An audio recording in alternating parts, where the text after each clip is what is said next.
मेरा पर्सन जो हमारा टॉपिक है एओपी का, ठीक है। एओपी हमारा ये रह रहा था और हमने 3 टाइप्स ऑफ पर्सन्स पढ़े थे, individual, AOP and company.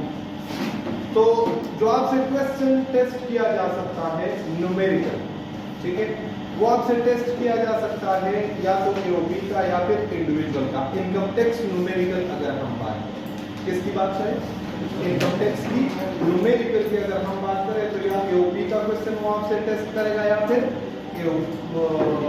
Individual का करेगा, ठीक है। तो देखें एओपी में डिफरेंस क्या है इंडिविजुअल से। अगर इसको हम कंपेयर करें कि इंडिविजुअल के न्यूमेरिकल में हमसे क्या टेस्ट किया जा सकता है और एओपी के न्यूमेरिकल में हमसे क्या टेस्ट किया जा सकता है या एओपी क्या, ठीक है। सबसे मेजर डिफरेंस जो है, जो सबसे पहला डिफरेंस है वो है कि इंडिविजुअल के 5 हेड्स ऑफ इनकम होते हैं। कितने हेड्स ऑफ इनकम होते हैं, 5 हेड्स ऑफ इनकम, ठीक हो गया। लेकिन एओपी के न्यूमेरिकल अगर आपको दे दें तो मैक्सिमम 4 हेड्स ऑफ इनकम हो सकते हैं। कितने हो सकते हैं, और कौन सी नहीं होगी एओपी, इनकम फ्रॉम सैलरी, क्योंकि एओपी जो है पार्टनरशिप फर्म, उसकी सैलरी नहीं हो सकती। बाकी उनकी इनकम फ्रॉम बिजनेस, बिजनेस तो major head of income AOP का कौन सा होगा, इनकम फ्रॉम बिजनेस। प्रॉपर्टी भी हो सकती है, कैपिटल गेन्स भी हो सकते हैं, अदर सोर्सेज भी हो सकते हैं। अच्छा मजे की बात यह है कि एओपी का जो बाकी हेड्स ऑफ इनकम है कैलकुलेट करने का तरीका, जो प्रोविजन है, जो रूल्स है, वो बिल्कुल 100% सेम टू सेम है टू इंडिविजुअल। जैसे आप इंडिविजुअल की इनकम फ्रॉम प्रॉपर्टी कैलकुलेट करते थे ना, इसी तरह एओपी की भी करेंगे। इंडिविजुअल के लिए income from property separate head of income थी, एओपी के लिए भी सेपरेट हेड ऑफ इनकम। जिस तरह हम कैपिटल गेन्स कैलकुलेट करते थे इंडिविजुअल के लिए, सेम उसी तरह कैलकुलेट करेंगे किसके लिए, एओपी के लिए। जिस तरह हम अदर सोर्सेज कैलकुलेट करते थे इंडिविजुअल के लिए, इसी तरह जिस तरह हम इनकम फ्रॉम बिजनेस कैलकुलेट करते थे इंडिविजुअल के लिए, सेम उसी तरह कैलकुलेट करेंगे किसके लिए, एओपी। समझ में आ रहा है। मेजॉरिटी क्वेश्चन जो आपसे एओपी का पूछेंगे वो टेस्ट करेंगे, तो वो मेजॉरिटी क्वेश्चंस में 90% क्वेश्चन जो है वो बिजनेस का होगा, क्योंकि पार्टनरशिप फर्म का बिजनेस हो सकता है। अगर इंडिविजुअल अब्दुर्रहमान का क्वेश्चन आपसे पूछे, ठीक है, तो उसमें हो सकता है बिजनेस का एक पॉइंट भी ना, इंडिविजुअल का तो पॉसिबल है ना। अब जो प्रैक्टिकली मैं आपके सामने खड़ा हूं, अगर मेरे रियल लाइफ में वो आपसे क्वेश्चन पूछेंगे तो वो मेरा मेजर जो एरिया होगा क्वेश्चन का वो सैलरी का होगा, क्योंकि मैं एक एम्प्लॉय हूं, जॉब कर रहा हूं, मैं बिजनेस। पहला डिफरेंस समझ में आ गया। दूसरा जो डिफरेंस है, जो इंडिविजुअल्स का आपस में जो प्रॉपर्टी होती है उसको हम कहते हैं को ओनर्स। उसको हम क्या कहते हैं, co owners. For example A, B और सी, ये तीनों भाई क्या है, ठीक है, और इनकी एक प्रॉपर्टी है, क्या है, प्रॉपर्टी। अब ये प्रॉपर्टी से जो रेंट आएगा, फॉर एग्जांपल 3 लाख रुपए रेंट आएगा। कितना रेंट आता है, 3 लाख रुपए। तो आप कहोगे कि ये क्या है, को ओनर्स। इसको आप पार्टनर्स नहीं कह सकते, एओपी नहीं कह सकते। आप कहोगे कि मिस्टर ए की इनकम फ्रॉम प्रॉपर्टी होगी कितनी, 1 लाख। इसी तरह बी की इनकम फ्रॉम प्रॉपर्टी होगी 1 लाख रुपए, और इसी तरह सी की इनकम फ्रॉम प्रॉपर्टी होगी 1 लाख, ठीक है। अगर यही चीज आपको वो यहां पे दे दे कि एक एओपी है, ठीक है, और उसके 3 पार्टनर, कितने पार्टनर हैं, 3 पार्टनर हैं, फॉर एग्जांपल एक्स, वाई, ए, जी, ठीक है, और आपको कहे कि एओपी की प्रॉपर्टी इनकम है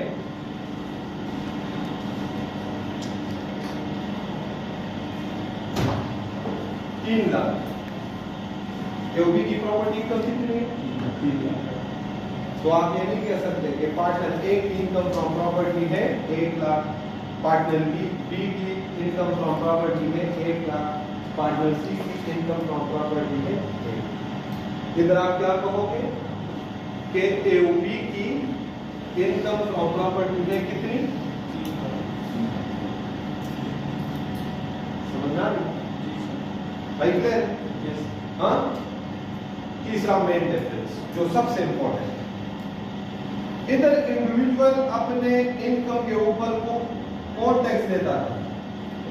फॉर एग्जांपल इंडिविजुअल में सिर्फ अब्दुर्रहमान है, तो अब्दुर्रहमान की इनकम पे कौन टैक्स देता था? अब्दुर्रहमान को। सही है। सेम इसी तरह एओपी के इनकम के ऊपर कौन टैक्स देगा? AOP itself, not it's partners. इसके पार्टनर्स एओपी के इनकम पे टैक्स नहीं देंगे, कौन देगा? समझ में आ रही बात? एओपी। तो जब एओपी से प्रॉफिट आ जाए तो वो पार्टनर्स के अमाउंट डिस्ट्रीब्यूट होगा। जी सर। जब डिस्ट्रीब्यूट होगा एओपी का शेयर एक्स को मिलेगा, तो एक्स दोबारा उस पे टैक्स, क्योंकि पाकिस्तान में डबल टैक्सेशन, एक्स को जो इनकम में हिस्सा मिल रहा है वो आफ्टर टैक्स मिलेगा। टैक्स कौन पे कर चुका होगा? एओपी। ये लॉ की प्रोविजन है टैक्स की कि एओपी अपने इनकम के ऊपर टैक्स देगा, उसके बाद कोई इनकम बचेगी 100 रुपए ग्रॉस इनकम के, 10 रुपए टैक्स है, 10 रुपए टैक्स दे दिया, कितने बचे? 90 रुपीज। अब 90 रुपीज में इक्वल पार्टनर्स है एक्स वाई जी, एक्स को 30 रुपए मिलेंगे, वाई को 30 रुपए मिलेंगे और जी को 30 रुपए। अब दोबारा एक्स वाई जी इन 30 रुपयों में टैक्स नहीं देगा, क्योंकि इस पे ऑलरेडी कौन टैक्स पे कर चुका है? और पाकिस्तान में डबल टैक्सेशन। अगर कभी लॉस आ जाए तो लॉस की डिस्ट्रीब्यूशन हम अमंग द पार्टनर्स नहीं करते, लॉस पार्टनर्स को ट्रांसफर नहीं होगा। अगर लॉस आ गया तो एओपी अपना लॉस अपने पास रखेगी, अगले साल जाएगा, गेन आएगा तो आपस में एडजस्ट करेंगे। एओपी का लॉस एओपी के गेन में ही एडजस्ट होगा। समझ में आ रही बात? भाई क्लियर है? अब न्यूमेरिकल करते हैं तो आपको ये चीजें समझ में आ जाएगी। ठीक है, न्यूमेरिकल जो है वो टैक्सेबल इनकम तक 100% सेम है इंडिविजुअल, समझ में आ रही बात? लेकिन टैक्सेबल इनकम के बाद थोड़ी सी चेंज है। क्यों? क्योंकि इसमें हमने डिविजिबल इनकम कैलकुलेट करनी होती है कि कौन से पार्टनर का कितना हिस्सा बना। समझ में आ रही बात? जब x को समझिएगा, जब x को अपना हिस्सा मिल जाता है ना, किसको? x को, और x का डेटा पर्सनल डेटा भी केवल कि x CB का पार्टनर है और CB से उसको साल बाद इतना हिस्सा मिला प्रॉफिट में, फॉर एग्जांपल लाख रुपए, और आपको कहे कि x जो है वो स्केल्स में जॉब भी कर रहा है, x की पर्सनल कैपेसिटी में पर्सनल प्रॉपर्टी है वो भी रेंट आउट की हुई, x ने पर्सनल कैपेसिटी में कैपिटल शेयर्स में भी इन्वेस्टमेंट किए, कैपिटल गेन्स भी है। तो अब इसके बाद जब हिस्सा मिल जाता है ना और x की पर्सनल कैपेसिटी में आपको इंफॉर्मेशन दे, तो पर्सनल डेटा शेयर मिलने के बाद ये क्वेश्चन अब अगर आपसे पूछे कि x का बता दे, तो ये क्वेश्चन अब शुरू हो गया किसका? इंडिविजुअल। एओपी का हिस्सा कब खत्म होगा? जब तक x का हिस्सा नहीं है। जब x को अपना हिस्सा मिल जाता है और फिर आपसे पूछे कि पार्टनर x का ये पर्सनल डेटा है वो भी मुझे कैलकुलेट करके बताए, तो उसके बाद वो किस न्यूमेरिकल में कन्वर्ट हो जाएगा? इंडिविजुअल। समझ में आ रही बात? जी, क्वेश्चन देख लेते हैं। या नोट्स क्या आप मेरे को पूछे कोई? ठीक है, ये देखें आई के पास पेपर न्यूमेरिकल क्वेश्चन क्या? पेज नंबर 235 है, अदनान रूम साहब के बुक में पास पेपर का क्वेश्चन है जी। क्वेश्चन देखें, हम पहले क्वेश्चन पढ़ लेते हैं, उसके बाद फिर सॉल्व करते हैं। ठीक है। अच्छा, एक और चीज, इनकम फ्रॉम बिजनेस में चैप्टर नंबर 7 था ना, 7A में एक प्रोविजन लिखी हुई है, किसी के पास है? 7A मुझे दे दे, 7A, ताकि वो पढ़ने क्वेश्चन स्टार्ट करने से पहले वो प्रोविजन पढ़ लेगा। Chapter 7A income from business, 7A है ना, 7A से स्टार्ट होगा मुझे जी।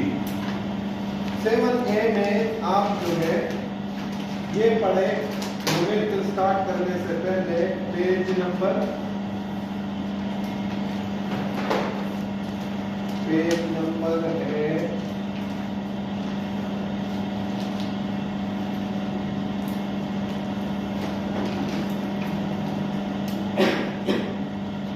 जी, पेज नंबर 6 के ऊपर पॉइंट नंबर 10, पेज नंबर 6 के ऊपर 7A में पॉइंट नंबर 10 नजर आ गया? 7A chapter number 7A page number 6 point number 10 पढ़े। Any amount paid by an AOP to its partners, ये एडिशनल पॉइंट है, और ये पॉइंट, ये वाला पॉइंट, बाकी सारे पॉइंट सेम वही है जो इनकम फ्रॉम बिजनेस के थे, लेकिन ये एक एडिशनल पॉइंट है जो आपके सिर्फ काम आएगा AOP के क्वेश्चन।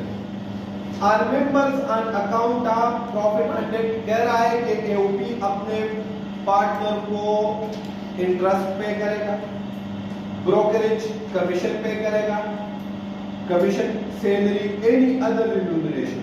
तो ये कौन से एक्सपेंसेस में लिखा है? इन। तो आप अपने आसानी के लिए लिख ले, AOP के न्यूमेरिकल के ऊपर एक स्टेटमेंट लिख ले, any kind of payment, any kind of payment, मैं आसानी पैदा कर रहा हूं आपको, any kind of payment made by an AOP, any kind of payment made by an AOP to its members slash डाल के partners भी, to its members या partner shall be inadmissible expense for an AOP, shall be inadmissible expense for an AOP। clear? क्या मतलब हुआ? Deduct नहीं होगा। AOP अपने पार्टनर्स को किसी भी किस्म का, मैंने आपकी जिंदगी आसान कर दी, किसी भी किस्म में तो कोई एक्सेप्शन नहीं आ रही ना, किसी भी किस्म का पेमेंट करेगा AOP अपने पार्टनर्स को, तो वो AOP के लिए इनकम फ्रॉम बिजनेस में कौन सा एक्सपेंस होगा? इनएडमिसिबल। वो आप लिस्ट, अगर लिस्ट किया होगा हम क्या कर देंगे?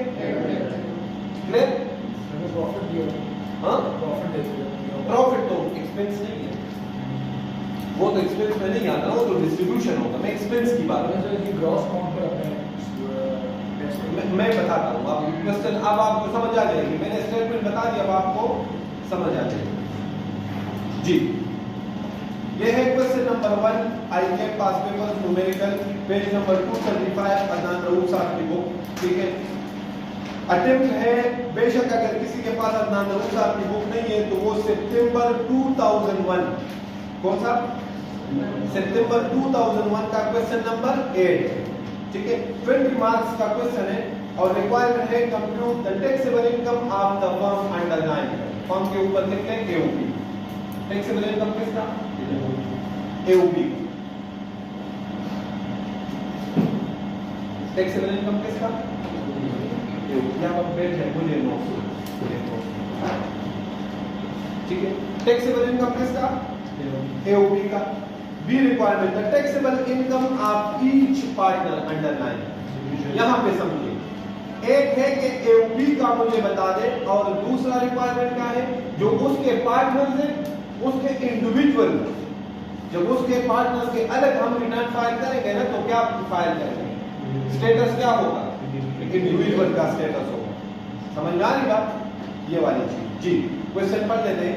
P&H इंटरप्राइजेज, अच्छा, और AOP का क्वेश्चन आपको बीना सिकंदर एक क्वेश्चन मैंने करवाया था यार, बीना सिकंदर इनकम बिजनेस में चैप्टर नंबर 9, तो उसने लिखा हुआ था कि ओन्स अल्लाह फर्म, उसने वर्ड यूज किया था, इस पे बच्चे कंफ्यूज हो गए थे कि ये AOP का क्वेश्चन है। एओपी के क्वेश्चन का सबसे बेसिक जो क्राइटेरिया है कि ये एओपी का क्वेश्चन है या नहीं, तो इसका बेसिक क्राइटेरिया ये है कि एओपी के क्वेश्चन में हमेशा आपको पार्टनर्स की इंफॉर्मेशन दे। क्या देगा? नाम से एओपी नहीं बनता, नाम को कोई भी लगा दे, बिना सिकंदर एंड कंपनी उसने वर्ड यूज किया है तो फिर तो कंपनी होनी चाहिए। समझ आ रही बात? तो नाम से कभी भी कंपनी या फिर एओपी क्वेश्चन रिकॉग्नाइज करने के लिए क्या होना चाहिए? पार्टनर्स की इंफॉर्मेशन। जी देखिए, T&H Enterprises is a registered firm comprising of two equal partners underline करें। यहां से हमें पता चल गया कि ये कौन सा है? AOP. Name Tariq and Hamid. During the year the partners decide their shares in the firm underline करें। फर्म की इंफॉर्मेशन नहीं ले रहा, पार्टनर्स की कौन सी इंफॉर्मेशन ले रहा है? पर्सनल। इंडिविजुअल के लिए ये काम आएगा, जब आप पार्टनर्स का इंडिविजुअल रिटर्न फाइल करेंगे ना तो ये इंफॉर्मेशन काम आएगी। Enjoyed income and sustained losses from the sources given below. तारीख की इंडिविजुअल इंफॉर्मेशन क्या है? Income incurred abroad but not remitted to Pakistan 5 lakh. ठीक हो गया? आखिर में ये हम एओपी के बाद अगर एओपी के पार्टनर्स की इंडिविजुअल कैपेसिटी में आपसे रिक्वायर्ड हो ना और एओपी का डेटा भी गिवन हो तो ये हम सॉल्व नहीं कर सकते जब तक हमसे हमारे पास एओपी का शेयर ना। क्या ना है? Share of loss from association of person, कोई दूसरा फर्म है, इसकी बात नहीं कर रहा, इसकी को हम कैलकुलेट करेंगे ना। किसी दूसरे फर्म में उसका शेयर था तो वहां से लॉस आया है, ज़कात पे किया है, हम इसकी इंडिविजुअल कैपेसिटी में स्पेकुलेशन लॉस के वाले profit on sale of personal car, income tax refund to previous year और ज़कात पे।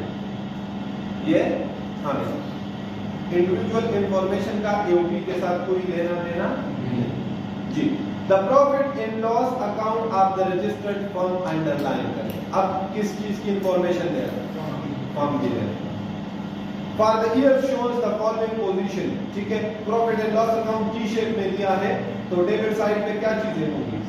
एक्सपेंसेस डेबिट, हाँ, और क्रेडिट साइड पे इनकम, प्रॉफिट, ग्रॉस प्रॉफिट और जो पेमेंट्स की है डिविडेंड इनकम वगैरह।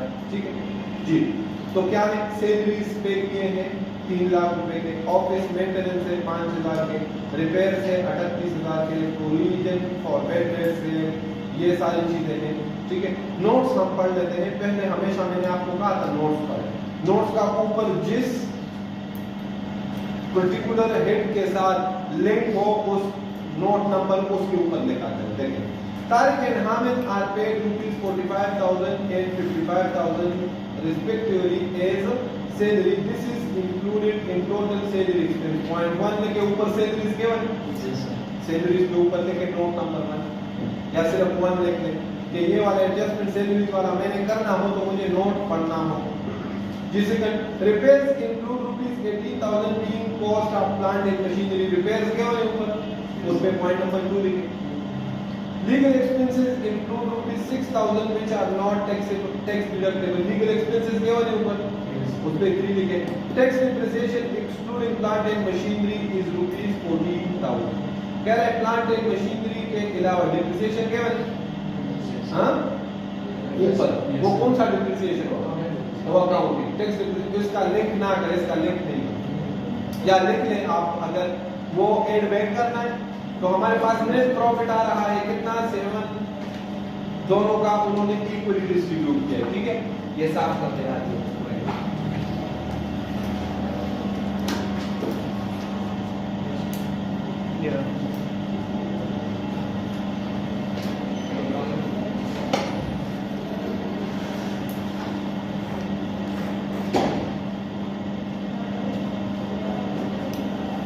जी, अब देखें फॉर्मेट कैसे बनाना है। एओपी का नाम क्या है? पहले सबसे पहले नाम लिखना है। पर्सनल स्टेटस आ गया ना? हाँ जी। सेकंड लिखे रेजिडेंट, और इधर हम इंडिविजुअल के केस में सैलरी और नॉन सैलरी लिखते थे ना, इधर हम क्या लिखेंगे? एओपी में। और टैक्स ईयर हमारा क्या है? नहीं रिक्वायर्ड बताया ना, तो हम करंट टैक्स ईयर के मुताबिक करते हैं टैक्स ईयर 2020। कंप्यूटेशन ऑफ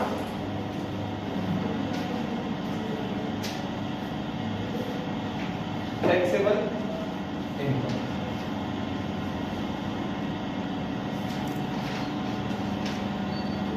जी, जो अभी तक हमने क्वेश्चन रीड किया तो हमारे पास सिर्फ और सिर्फ कौन सा आ रहा था, हेड ऑफ इनकम एओबी का, हाँ, इनकम फ्रॉम बिजनेस।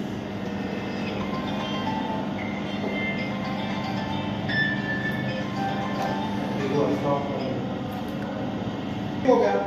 तो मैंने आपको कहा था नॉर्मल, आपने परेशान नहीं होना। अब ये आपने इनकम फ्रॉम बिजनेस उसी तरीके से कैलकुलेट करना है जैसे इंडिविजुअल का किया था। हम कहां से क्वेश्चन स्टार्ट करते हैं? Accounting net profit. हाँ, नेट प्रॉफिट दोनों का कंबाइंड कितना गया? 798,000। ठीक है, सही हो गया ना? अब हम देखते हैं एक्सपेंसेस। सबसे पहले देखिए सैलरीज। कह रहे सैलरीज में नोट नंबर 1 पढ़े, सैलरीज में कौन से एक्सपेंसेस शामिल है? जो पार्टनर्स को गिवन है ना। अभी नोट क्या लिखवाया है सबसे ऊपर? Any kind of payment. तो ये एडमिसिबल होगा कि नहीं? इनएडमिसिबल। तो ये पर मंथ है कि नहीं? टोटल यही सैलरी पे की गई, टोटल यही है। तो उन्होंने लिस्ट किया है ना, हम क्या कर देंगे? ऐड बैक कर देंगे, add salary paid to partners. अच्छा, जो पार्टनर्स को पेमेंट है ना उसको हमेशा अलग अलग लिखें। कौन कौन किसको कितनी पे की है? तारीख को 45,000, हाँ कितनी? 45,000। और हामिद को 55,000 पर मंथ नहीं है, टोटल बताइए। ठीक हो गया, क्लियर है जी। अगला दूसरा एक्सपेंस क्या है? Office maintenance. ऑफिस मेंटेनेंस के लिए कोई नोट था? तो ऑफिस मेंटेनेंस एडमिसिबल एक्सपेंस होता है ना, only and exclusively for business purpose. उन्होंने लिस्ट किया है, हमने भी लिस्ट करना था, ठीक है, कुछ नहीं है। Third, repairs. रिपेयर्स के लिए नोट था? कौन सा? Repairs include ₹18,000 being cost of plant and machinery. क्या plant and machinery fixed asset की कॉस्ट हमारा एक्सपेंस होता? उसमें हम क्या चार्ज करते हैं? ठीक है, तो ये कौन सा? इसको कहते हैं कैपिटल एक्सपेंडिचर। इसको क्या कहते हैं? कैपिटल एक्सपेंडिचर पे हम टैक्स डिप्रिसिएशन को चार्ज करते हैं, लेकिन ये टोटल हमारा एक्सपेंस कितने की अमाउंट? 18,000 जी। यहाँ पे ही उसने नीचे टैक्स डिप्रिसिएशन वाले नोट में बताया था, tax depreciation excluding plant and machine. तो इस 18,000 पे अभी तक टैक्स डिप्रिसिएशन चार्ज तो हम चार्ज कर देते हैं, लेकिन ना साथ साथ क्या करें तो कोई चीज रहेगी जी, लेस करें। क्या चीज? Tax depreciation on plant and machine जी। कितनी अमाउंट है? 18,000 है ना? हाँ 18,000 भाई 18। तो इस पे प्लांट एंड मशीनरी पे इनिशियल अलाउंस होता है कि नहीं? सिर्फ प्लांट एंड मशीनरी पे ही होता है, बिल्डिंग पे तो नहीं होता जी सर। प्लांट इनिशियल अलाउंस कितना होता है? 25%। तो इनिशियल अलाउंस में एट द रेट, उसने नहीं बताया ना न्यू है कि यूज है, तो हम जब ना बताया हमेशा आप न्यू एज्यूम करें कि ये न्यू प्लांट एंड मशीनरी। 18,000 का कितना? 25% जी। कितना है? 4,500 जी। और नॉर्मल टैक्स डिप्रिसिएशन उसका रेट क्या है? 15%। तो 18,000 माइनस 4,500 और कितना? 15% है।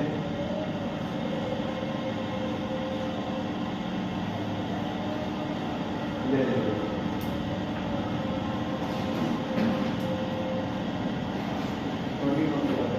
25 ये ठीक हो गया भाई, क्लियर है जी। अगला प्रोविजन फॉर बैड डेट्स। क्या प्रोविजन फॉर बैड डेट्स हमारा एक्सपेंस होता है? हमारे एक्चुअल बैड डेट्स। तो provision for bad debts inadmissible है, क्या कर लेंगे? ये कितनी अमाउंट है? 14,000। जी अगला, tax paid for last year. क्या टैक्स हम इनकम फ्रॉम बिजनेस में लेस करते हैं? एनी सेस रेट, सबसे पहला पॉइंट। टैक्स पेड वो कितना है? 5,000। जी आगे, लीगल एक्सपेंसेस। लीगल एक्सपेंसेस के लिए नोट था, legal expenses include ₹6,000 which are not tax deductible. उसने रीजन नहीं बताई, उसने खुद बता दिया कि ये टैक्स डिडक्टेबल नहीं है, टैक्सेस को अलाउ नहीं करना। ठीक है, तो लीगल एक्सपेंसेस नॉट अलाउड। कितने हैं? वो भी एड कर। जी आगे, premium of life policies of partner, equal amount for each partner. कह रहे हैं हाँ, अच्छा, कमीशन टू तारीख, एनी काइंड ऑफ पेमेंट। हाँ, कमीशन टू तारीख कितना है? हाँ, 16,000। जी, life insurance of partner, invisible हो गए, इनविजिबल। जी कितना लेस करूं? ईच पार्टनर का 10,000 लेस करूं। एक पार्टनर का कितना है? 5,000। अल्लाह आपकी भला करे। ये आप क्या कर रहे हो? ये क्या गिवन है? क्या गिवन है? ये जो टी शेप में है, ये क्या चीज? इनकम स्टेटमेंट है। इनकम स्टेटमेंट में उन्होंने 10,000 पे किया है, लेस 5,000 किया हो। नेट प्रॉफिट नहीं कैलकुलेट करके टोटल किए। ये 5,000 है। ईच पार्टनर का कितना है? 25। जी आगे, डिप्रिसिएशन। डिप्रिसिएशन कौन से वाला है? Accounting depreciation. जी, अकाउंटिंग डिप्रिसिएशन के साथ नोट लिखा था ना, अकाउंटिंग डिप्रिसिएशन एड बैक कर दे 34,000। और लेस कौन सा करना है? टैक्स डिप्रिसिएशन कौन से वाला? गिवन है, ये तो हमने कैलकुलेट किया है ना, एक क्वेश्चन में गिवन है। वो कितना है? 14,000। ठीक हो गया। अब क्रेडिट साइड पे चले जाए, ग्रॉस प्रॉफिट है उसका, तो हमारे साथ डिविडेंड फ्रॉम पब्लिक कंपनी। क्या डिविडेंड हमारी इनकम फ्रॉम बिजनेस होती है? यस हाँ, इससे पहले मैंने क्या बकवास की है? फिर मैं, आप कहते हो गुस्सा कर।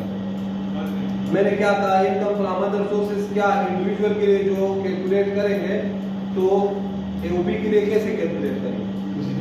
मैंने कहा कोई चेंज है? फिर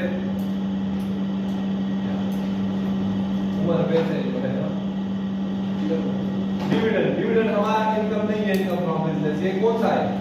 एफडीआर। जैसे इंडिविजुअल के लिए एफडीआर का है। मैंने कहा कोई चेंजेस नहीं है, अगर होती तो मैं बता देता। समझ में आ रही बात? तो कितनी है? 250,000। ये हमारी इनकम नहीं है, ये लिस्ट है। कुछ और बचा? नोट्स भी सारे हो गए। अब इसको टोटल करके यहाँ पे ऐड करना। 45,000 plus 55,000 plus 18 plus 14,000।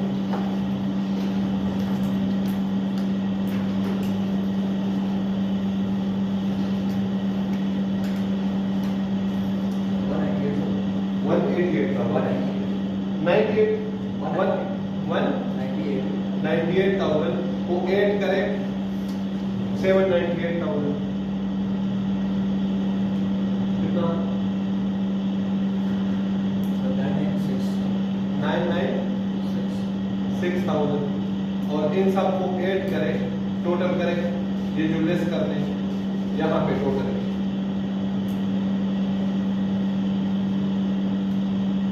45,000 plus 4,500 plus 2,025 plus 14,000 plus 250,000 कितना है?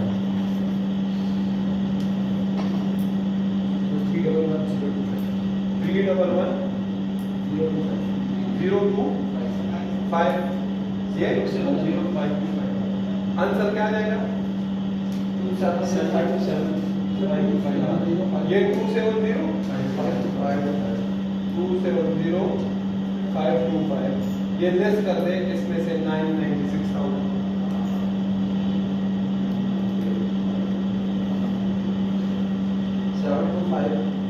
725,475 ये आपका आ गया इनकम फ्रॉम बिजनेस। इसको कहते हैं टैक्सेबल बिजनेस इनकम। ठीक हो गया। तो इनकम फ्रॉम बिजनेस हमारे पास वर्किंग 1 से कितना आया?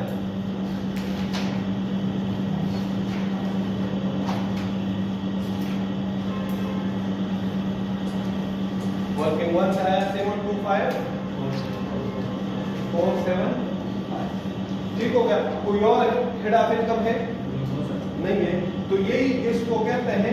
अच्छा, अगर इधर ज़कात वगैरह एओपी ने पे किया होता ना, तो जिस तरह इंडिविजुअल का ये टोटल इनकम होता है इसी तरह एओपी का टोटल इनकम होता है, लेकिन ज़कात वगैरह एओपी ने पे डायरेक्ट डिडक्शंस नहीं है, तो यही एओपी की क्या आ जाएगी? Taxable income. यहां से यहां तक सेम था। यहां तक कोई डिफरेंस आपको नजर आया इंडिविजुअल और एओपी में? अब यहां से डिफरेंस शुरू होगा। पहला डिफरेंस आपने डबल अंडरलाइन नहीं करना। डबल अंडरलाइन का मतलब क्या होता है कि इस फिगर में ना कोई चीज अब ऐड होगी ना लेस होगी। इधर आपने डबल अंडरलाइन नहीं करना। अब यहां पे आपने करना है computation of tax liability. Non salaried rates में देखो एओपी और नॉन सैलरीड के सेम रेट्स है ना। देखो कंप्यूटेशन ऑफ टैक्स लायबिलिटी जी नॉन सैलरीड रेट्स में देखो कौन से स्लैब में formula tax on rupees 725,475 6 lakh में आ रहा है। हाँ 6 लाख पे कितना टैक्स है? 10,000 जी। और 6 लाख से जो ऊपर अमाउंट है 10%। 1,25,475 का 10% है तो 12,543। हाँ ये आ जाएगा ना। दोनों को ऐड कर दे तो 22,546। ये जो टैक्स लायबिलिटी आ गई ना, इसको लेस करें टैक्सेबल इनकम। इसको क्या करें? Taxable income. इसको जब लेस करोगे ना और जो अमाउंट आएगा उसको हम कहते हैं डिविजिबल। कभी कभी वो सिर्फ और सिर्फ आपसे पूछेगा कि compute divisible income of AOP. ये वो वाली इनकम है जो अब बिटवीन द पार्टनर्स, दो पार्टनर्स हैं, उनके दरमियान क्या होगी? डिवाइड। जी कितनी इनकम आ गई? 702928। ठीक हो गया। अगर हमारा क्वेश्चन ये होता ना कि कंप्यूट डिविजिबल इनकम, तो क्वेश्चन था अगर सिर्फ एओपी का होता, इधर सुने इधर सुने फिर नोट करें। अगर ये सेकंड वाला रिक्वायरमेंट ना होता, ये किसके रिक्वायरमेंट ए का आंसर ये है। अगर सेकंड वाला रिक्वायरमेंट ना होता हमारा क्वेश्चन, लेकिन सेकंड में क्या है, जब आपसे पूछेगा ना कि डिविजिबल इनकम के बाद ये भी पूछे कि मुझे शेयर बता दे पार्टनर का, तो फिर आपका यहां से क्वेश्चन आगे जाएगा, फिर यहां पे ऐसा काम नहीं होगा। क्लियर?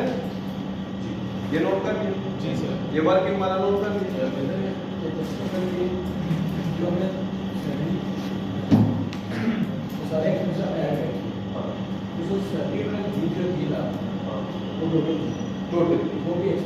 वो एक्सपेंस था, लेकिन वो तो था ना, वो तो हमने रिज्यूम कर दिया कि सारे बाकी सारे एम्प्लॉइज को सही से लिखे नहीं, सारे एक्सपेंसेस को ऐड रखें।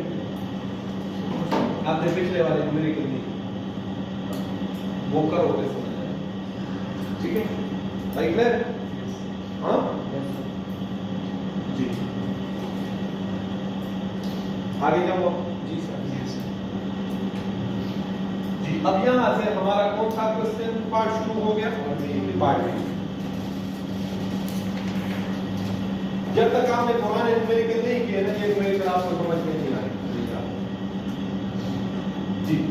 पार्ट बी जो रिक्वायरमेंट था, पार्ट बी में जब आपसे पूछे ना कि मुझे पार्टनर्स की इंडिविजुअल रिटर्न की फाइल करें, तो सबसे पहले आपको करना पड़ेगा शेयर ऑफ प्रॉफिट्स। जो एओपी के पार्टनर्स हैं उनके प्रॉफिट्स में शेयर कितना बनेगा, पहले आप शेयर निकालोगे, ईच पार्टनर को वो शेयर दोगे, ठीक है, उसके बाद फिर इंडिविजुअल में जाओगे, ठीक है। तो शेयर ऑफ प्रॉफिट के लिए सबसे पहले आपने कॉलम बनाने हैं और उस कॉलम में आपने लिखना है पार्टनर्स के नाम। कितने पार्टनर हैं? 2। तो तारिक और हामिद आ गए, और तीसरा कॉलम जो है वो आ जाएगा टोटल, ठीक है। और ये वाला कॉलम पर्टिकुलर्स,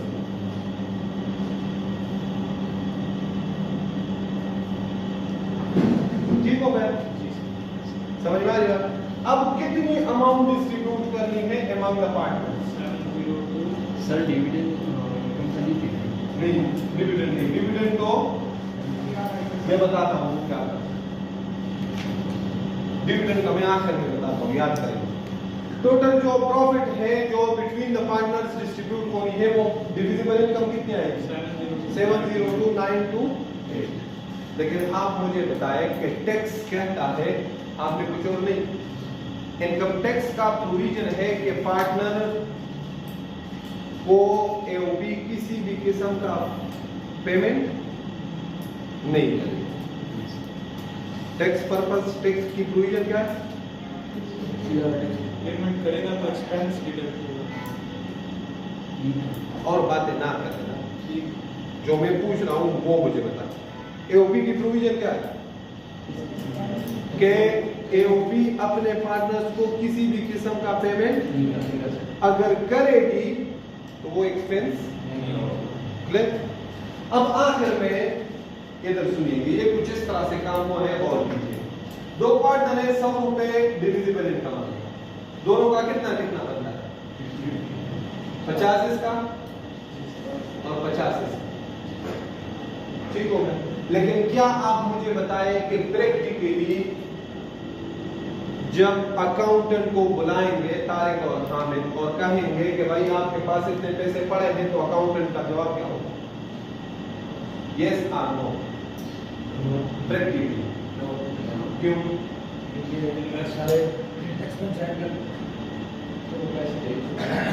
क्योंकि वो ऑलरेडी पैसे पार्टनर्स को दे चुके हैं, ये तो टैक्स पर्पस के लिए हम कर रहे हैं ना। अगर प्रैक्टिकली अकाउंटेंट को बुलाएंगे तो वो कहेंगे जनाब इतना प्रॉफिट आया था, मैं मानता हूं इतना प्रॉफिट है, हाँ इतना प्रॉफिट है, लेकिन इसमें कुछ चीजें हैं जो टैक्स में हमने रिवर्स तो की कागज के ऊपर, लेकिन आपने तो मुझे पैसे वापस नहीं किए ना। जैसे तारिक को कहेगा भाई 55,000 रुपए या 45,000 रुपए आप लेके गए, हामिद को कहेगा 55,000 आप लेके गए, तो इनमें से भी है ना प्रॉफिट। तो लोग क्या कहते हैं वो चीजें। अब वर्किंग 1 में चले जाए, वहां से देखोगे, इसलिए मैंने कहा था जो भी पार्टनर का एक्सपेंस है बाय नेम लिखिए। तो सबसे पहले कौन सा एक्सपेंस था? सैलरीज का, हाँ तो सैलरी तारिक कितना लेके गया? 45,000 और हामिद 55। टोटल कितनी चली गई? 1 lakh. 1 lakh? Yes sir. 1 lakh total इनमें से निकल गई। फिर नीचे देखें, फर्म ने किसी पार्टनर को कमीशन पे किया था, जी सर। कमीशन कितना पे किया? 16 किसको? तारीख को। तारिक को 16,000, हामिद को तो नहीं किया था ना? No sir. तो और कितने पैसे चले गए? 16 कोई और लाइफ इंश्योरेंस, लाइफ इंश्योरेंस दोनों पार्टनर्स का इक्वल 2500 और 2500, टोटल कितना गया? 5,000। कोई और नहीं देखे, जब क्वेश्चन सॉल्व करोगे ना वर्किंग में, तो बाय नेम लिखा करें, इधर आसानी होगी आप। क्लियर? हाँ। अब अकाउंटेंट कहता है जनाब इसमें से ये निकाल दो, निकाल। टोटल में से ये वाले एक्सपेंसेस 1,21,000 रुपए निकाल दो। 5 81 94 928 ठीक हो गया। अकाउंटेंट कहता है जनाब मेरे पास इतने पैसे, कितने पैसे, इतना बैलेंस मेरे पास पड़ा है। तो ये कितने कितने के पार्टनर्स हैं, परसेंटेज बताइए। इक्वल, तो इसको डिवाइडेड बाय 2 कर।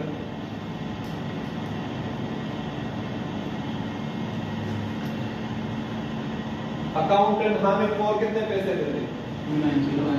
290964 और इतने पैसे ही दे देगा किसको?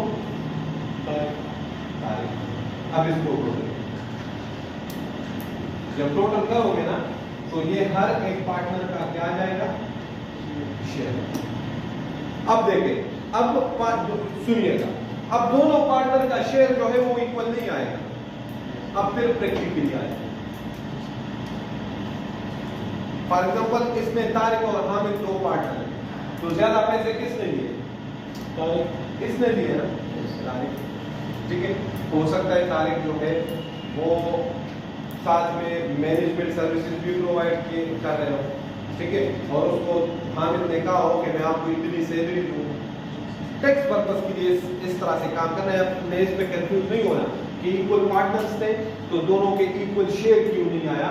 वो प्रैक्टिकली जब हम देखते हैं तो पार्टनर दोनों इक्वली होते हैं, लेकिन एक मैनेजमेंट या एजुकेटेड बंदा होता है या मार्केटिंग करता है तो उसको उसके क्या मिलता है? एक्स्ट्रा पैसा। जी टोटल करें, शेयर कितना आया था?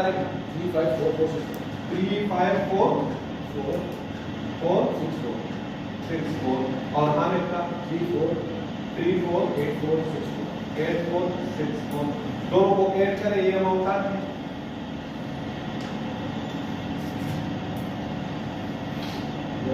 हाँ तो तारिक का शेयर कितना है? 3,54,460 और हामिद का 348 करोड़। क्लियर? Yes sir. ये वाला एरिया नोट किया? Yes sir. रेस कर। Yes sir. अब पार्ट बी अभी स्टार्ट है, खत्म नहीं। पार्ट बी में क्या रिक्वायर था? रिटर्न। हाँ रिटर्न फाइल। रिटर्न फाइल करना किसका? इंडिविजुअल। तारिक और हामिद। तो पहले कौन है? तारिक। Yes sir. तो आप यहाँ से अब आपका इंडिविजुअल का क्वेश्चन शुरू हुआ। तारिक सैलरी की इंफॉर्मेशन नहीं है ना। कुछ बच्चे जो है ना वो कहते हैं कि सर तारिक की सैलरी तो है, तो इनकम फ्रॉम सैलरी है। Income from salary income from salary तब होगी जब एम्प्लॉयर से मिलेगी। ये तो तारिक का अपना बिजनेस है। जब कहां से मिलेगी? इनकम फ्रॉम सैलरी के लिए सबसे बेसिक कॉन्सेप्ट था एम्प्लॉयमेंट रिलेशनशिप का। समझ आ रही ना बात? तो तारिक की इंफॉर्मेशन क्या है वो पढ़े। Income accrued abroad but not limited to Pakistan. तो तारिक क्या है? रेजिडेंट है। हाँ यस सर। रेजिडेंट की कौन सी इनकम टैक्सेबल होती है? World wide. कुछ नहीं बताया, कोई एक्सेप्शन नहीं है, तो हम कह देंगे फॉरेन सोर्स इनकम टैक्सेबल है।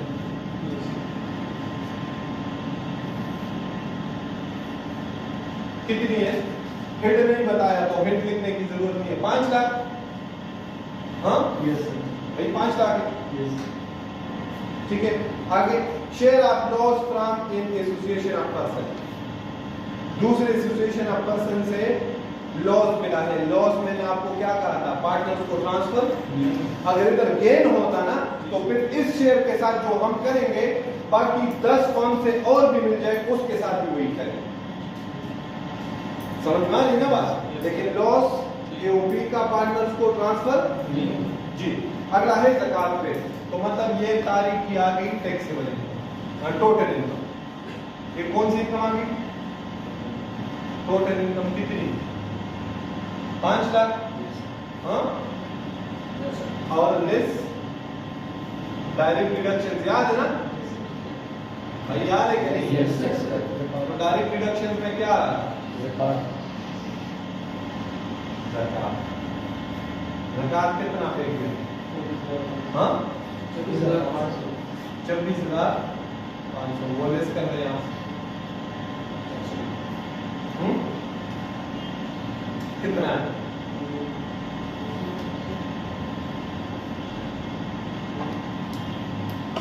474 500 474 जी। अब यहाँ पे जब एओपी से शेयर मिला हो ना, तो यहाँ पे फिर डबल अंडरलाइन नहीं करना है। इसको क्या कहते हैं? Taxable income. लेकिन इसका एओपी से शेयर मिला है तारीख को 473 ठीक हो गया। एओपी से हिस्सा मिला है तो यहाँ फिर डबल अंडरलाइन। अब एक चेंज और आ गया, बाकी चेंज तो समझ आ गई है ना। एक चेंज यहाँ इंडिविजुअल कैपेसिटी में भी आएगा और वो क्या होगा? एड शेयर फ्रॉम एओपी, ठीक है। और इसके साथ लिख ले फॉर टैक्स पर्पस। किस पर्पस के लिए? तो तारीख का हिस्सा कितना था? 354 464। ये ऐड करके जो आपके पास अमाउंट आएगी तो उसको हम कहेंगे टैक्सेबल इनकम और सॉरी इस टैक्स पर्पस नहीं, इधर रेट पर। इसको हम कौन सा टैक्सेबल इनकम कहेंगे? जी ऐड कर दें इधर 827,964 जी। अब सुनिएगा इधर सुनिएगा, इधर तारीख का आपसे आप तारीख से पूछो। इधर सुने, इधर बॉस तारीख जो है मैं आपके सामने कर रहा हूँ, ठीक है। आप मुझसे पूछे अब्दुर्रहमान जो पिछला साल था टैक्स ईयर 2020 जो 12 महीने गुजर गए, आप एफबीआर अथॉरिटी हो, मुझे बुला लें, आप सारे बैठे हो, मुझसे पूछे अब्दुर्रहमान आपकी इनकम कितनी है पिछले साल, तो मैं कितनी बताऊंगा? प्रैक्टिकली सोचे मैंने एक्चुअली कितने पैसे मैंने कमाए। हाँ, जो इधर से शेयर भी मिला होगा और जो मेरी अपनी पर्सनल कैपेसिटी। मैंने क्या कहा कि मेरी 8,27,964 रुपए इनकम है इस साल, ठीक है। और इससे आगे मैंने कहा जनाब अभी मेरी बात खत्म नहीं हुई। उन्होंने कहा जी बोले। मैंने कहा जनाब इस पे जो 3,54,464 रुपए हैं ये मुझे मिले हैं एओपी से, और एओपी ने इस अमाउंट पे टैक्स पे कर दिया है, इस पे मैं दोबारा टैक्स नहीं दूंगा। फिर बिहार वाले मुझे कहते हैं जनाब परेशान नहीं होना, मैं आपसे इसमें टैक्स नहीं लूंगा, लेकिन मैंने तो आपको सिर्फ कहा है कि आप मुझे बताएं कि इस साल आपकी इनकम कितनी है। मैंने कहा ठीक है, वो मैंने बता दी मेरी इनकम। कहते इस पे अब जो आपने टैक्स दिया है उस अमाउंट पे मैं आपसे टैक्स नहीं दूंगा। समझ गए बात? जिस पे नहीं दिया टैक्स उस पे दूंगा टैक्स। लेकिन मैं कहता हूं जनाब जब टैक्स नहीं लेना मुझसे तो मुझसे ये अमाउंट ऐड क्यों करवाया आपने टैक्सेबल इनकम? तो कहता है जनाब मुझे आपका एक्चुअल स्लैब का पता चल जाए कि आप कौन से कैटेगरी में फॉल कर रहे हो। स्लैब कहां पे केवल है? टैक्स रेट्स, ताकि मैं आपको वो वाले टैक्स रेट्स लगा दूं। आपके इनकम के मुताबिक टैक्स लगता है ना। मैं कहता हूं ठीक है आप करें, तो वो कहता है कि कंप्यूटेशन ऑफ ये अगला क्या है इसमें?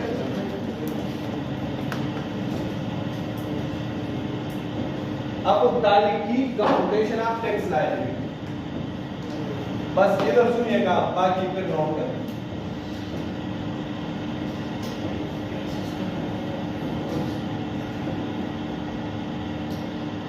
कंप्यूटेशन ऑफ टैक्स लायबिलिटी जी। देखिए तारीख सैलरी है नॉन सैलरी, नॉन सैलरी कैरेट्स में देखें तारीख की इनकम क्या है?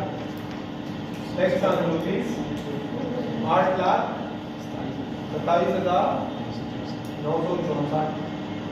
Tax on rupees 6 lakh. 6 lakh पे कितना टैक्स है? 10,000। इसको मेन कॉलम में नहीं लिखना, ठीक है। 10,000 और 2,27,964 पे 10% जी, तो ये आया 22,796। ये आ जाएगा ना भाई? ये आएगा ठीक है। तो ये टोटल कितना हुआ? 32,796। कहता है अब्दुर्रहमान आपका टोटल टैक्स जो बनता था ना वो इतना बनता था, जी ठीक है, लेकिन इसमें कुछ टैक्स का हिस्सा आपका किसने पे किया है? AOT ने। तो उसको कैसे फाइंड करेंगे? अब देखें टैक्स ऑन रुपीस, कौन से इनकम पे मैंने टैक्स नहीं पे किया? यहां से 473 तो कहता है उस पे अब टैक्स पे करें। मैंने कहा कैसे पे करूं? कहता है मैं तरीका बता दूं कैसे करूं। कहता है ये जो 32,796 रुपए टैक्स आया है ये कितने पैसों पे आया? कहता है इसको इस पे डिवाइड करो 827